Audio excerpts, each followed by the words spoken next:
Hi everybody, it's Richard here again and welcome to another video. Now at Christmas I did a video called the 10 Essential Glam Rock Albums, and I'm going to follow this up with the 10 Essential Punk Rock Albums that are not this album here, never mind the bollocks. And the reason why I'm not including this is because if you start a punk collection, this is the album that has to be in your collection. It's the most iconic punk album ever, and it's one of the best. I think it's my second best. I'll come to my best for the very last album shown. Now I have a couple of caveats, and the first one is I only really count punk from the year 76 to 1979. I know there's punk after 1980 into the 90s, even the 2000s, but all these will come in that initial punk period of 76 to 79.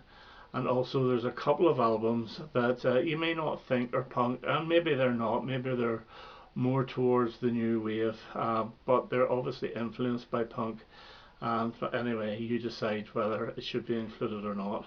So I'm going to pick 10 albums that are not, never mind the bollocks, that are in my collection that I think are absolutely essential.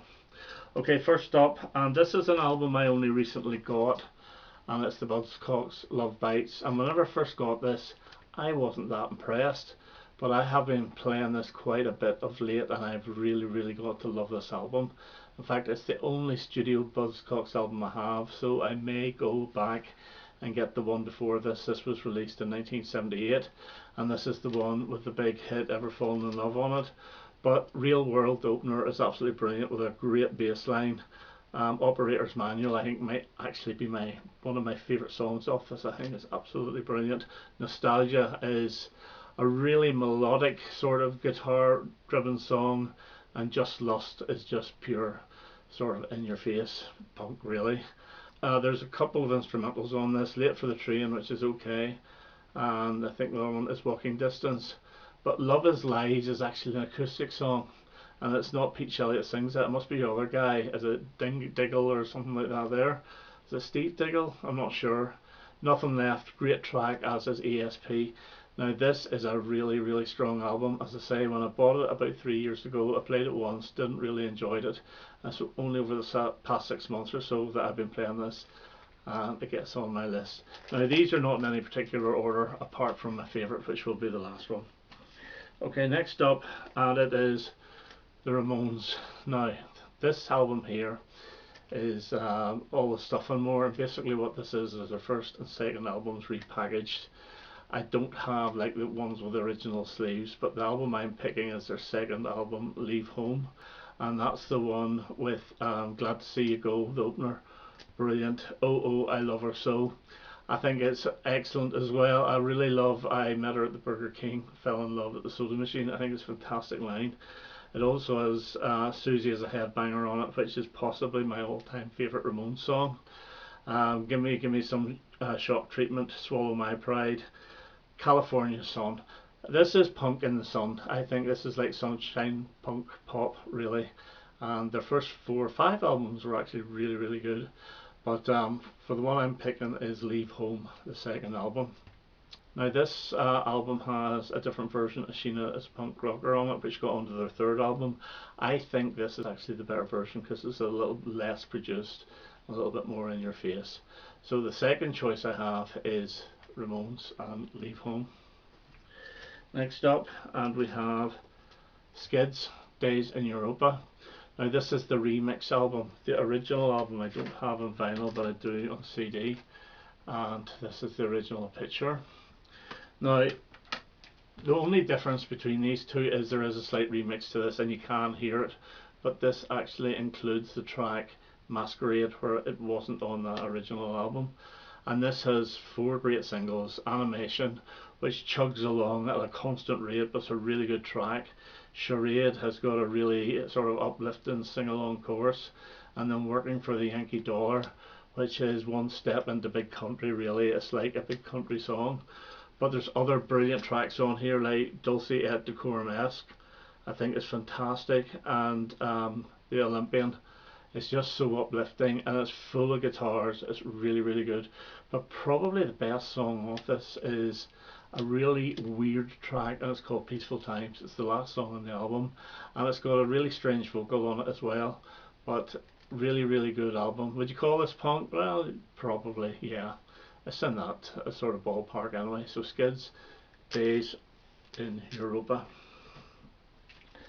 Next up, and the Jam in the City. Definitely their most punk influenced album, and this is like piss and vinegar. This is really, really strong, and it's really in your face with the 1, 2, 3, 4 of Art School. Fantastic opener. But the one thing about this album is there is a Motown influence as well, especially in tracks like I've Changed My Address, I Got By in Time, Non-Stop Dancing. Really, really great sort of Motown influence, but with an attitude. Away from the Numbers is regarded as probably the best song off this. It's not my favourite. I think the cymbals on the drums are too up in the mix. The best track is still probably the title track, In the City, an absolutely fantastic debut single. But my second favourite is I Got By in Time. Then you get Time for Truth. Sounds from the street, sounds very Who-like, and you could see the way they were going with like the mod revivalist. But yeah, this is an absolutely brilliant album, and it's my favourite Jam cover. I'm not too sure, is it taken against the wall in a subway? I am not sure. Or is it taken against the wall in public toilets? I don't know. But it's an absolutely fantastic cover, and that's In the City from 1977. Next up, and these guys are sometimes regarded as the laughingstock of punk, with Boomtown Rats and their debut album. Now, I'll tell you, the first 3 Boomtown Rats albums are brilliant. This is the one that gets forgotten about. This has got a variety of styles. It's got the punk, Looking After Number 1, which is in your face. It's got the rocky Mary of the Fourth Form, 2 decent hit singles. Things like Neon Hearts are very good, and I Can Make It If You Can, absolutely brilliant. Now, it's actually a ballad, but it's a really, really good slow song. But there's a track on here called Joys on the Street Again, which is so influenced by Bruce Springsteen. You can hear it. There's a section of it that sounds as if it could have been taken off Rosalita from his Wild Innocent and E Street Shuffle album. But it also paves the way for Rat Trap. It's like a precursor to Rat Trap. But this is a forgotten about album, a really good cover as well. And maybe it's not as good as Tonic for the Troops or Fine Art of Servicing, but it's not far away, and I wanted to highlight this. It is an essential album. Those 3 Rats albums are essential. So Boomtown Rats and their debut album from 1977. Okay, the Undertones. Yeah, this is like pop punk, and this is brilliant. This is their debut album, but it's the reissue. The original actually came out with this cover here, and I prefer this cover, but I prefer this album because what this does, it adds 2 of their best ever songs, Teenage Kicks and my favourite, Get Over You. It also takes away the almost demo-y type version of Here Comes the Summer and replaces it with the single version on this. But this is a fantastic album with so many great songs like Billy's Third, I Gotta Get Over You with that. Is she really going out with him? How many songs have that at the start? I don't know. She's a Runaround, Listening In, I Know a Girl. Absolutely brilliant pop punk from 1979. They never bettered this album, so the Undertones. And if we have the Undertones, we have to have Stiff Little Fingers from another part of Northern Ireland. Undertones are from Derry, SLF are from Belfast, and this is Inflammable Material. Now, this is probably overall their most consistent album, although I think I do prefer their second album, Nobody's Heroes, especially side 1, which is the perfect side for me. But overall, I think this is probably better. And whenever you first hear Suspect Device, it makes you jump out of your chair. Jake Burns really does gurgle from the throat when he's singing. It's really, really good, but he hits the notes. And you get absolute classics like the very short Here We Are Nowhere, Wasted Life with that chorus that you have to sing to, Barbed Wire Love, which has got a bit of a 50s doo-wop feel to it, especially when it changes tempo in the middle. And obviously Alternative Ulster with that guitar intro, absolutely brilliant. But other songs like State of Emergency, Rough Trade, Law and Order and Breakout are absolutely brilliant as well, and a really good version of Bob Marley's Johnny Was. But the only song I don't really like is the last one, Closed Groove. I could have done without it. But from 1979, Stiff Little Fingers, Inflammable Material. Okay, and next up we have The Damned, a Machine Gun Etiquette from 1979. And this has got two fantastic singles, the brilliant punk Love Song and the brilliant new wave Smash It Up. You know, it is more like an Elvis Costello song, Smash It Up. It's actually Smash It Up Part 2, but it's absolutely brilliant, and Love Song is excellent as well. The title track, Machine Gun Etiquette, you can see that there's a bit of a glam rock influence because it doesn't sample, but it borrows a little bit from Gary Glitter's I Didn't Know I Loved You Till Saw You Rock and Roll, but it's a good song.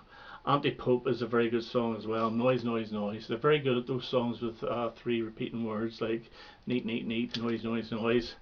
And looking at you, I think it's the cover versions of the MC5s or something like that there. And there's one other one that I can hardly read here, which is excellent. And it is Plan 9 Channel 7, which is probably the best song of this. This is actually very in your face, and it is a very sort of aggressive punk album, but it is really, really good, and it's my favourite of the three Damned albums I know. It's this one, the first one, and the one in the middle, Music for Pleasure, but I think this one is the best. And two more to go, and we have The Clash and Give 'Em Enough Rope, their second album. I do prefer this to the debut album. Although I do prefer London Calling, but it's various styles. This is, I believe, their hardest sounding punk album, but it's not as raw as the first one. This has got Tommy Gun on it, my all-time favourite Clash song, and it also has Safe European Home, which is my favourite Clash opener to any of the album. But there's other great tracks on here like Stay Free, which is the one that Mick Jones sings, and it's great. All the Young Punks, brilliant track. It's a little bit longer than the songs that you would have got on the Clash debut album. Last Gang in Town is another brilliant one, as is Drug Stabbing Time, a track I never really liked that much at the start, but it's one of my favourites off this. There's not a bad song off here. Cheapskates is probably, you know, the least successful of the whole album, but it's still an absolute excellent album. And you can see the cover of mine is a little bit damaged. It actually got stuck onto the debut album, so the back of the debut album has got this here on it, but still I got this back in the very early 80s. Brilliant album, Give Enough Rope.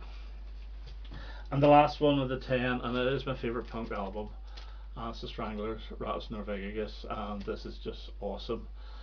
Dave Greenfield's swirling keyboards, especially on Get a Grip on Yourself, are brilliant, and then JJ Burnell's absolutely pounding bass is unbelievably strong.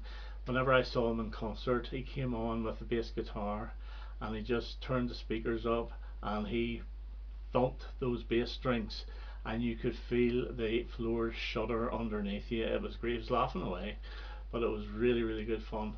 But this has also got Peaches on it, which is an absolutely brilliant track, and it is really bass ridden. London Lady is the most punk sounding song, and the guys get a chance to sort of show what they can do with their instruments, with each of the refrains. Really, really good. Goodbye Toulouse, my favourite track off this, is swirling keyboards, absolutely brilliant, and sometimes as another brilliant opener. Hanging Around is probably their most famous song. It was never a single, although it was a single for Hazel O'Connor, but not as good as the Stranglers version. Down in the Sewer is almost proggy like with all those keyboards, and it's quite long. Ugly is probably the worst track off it, but it's still not bad.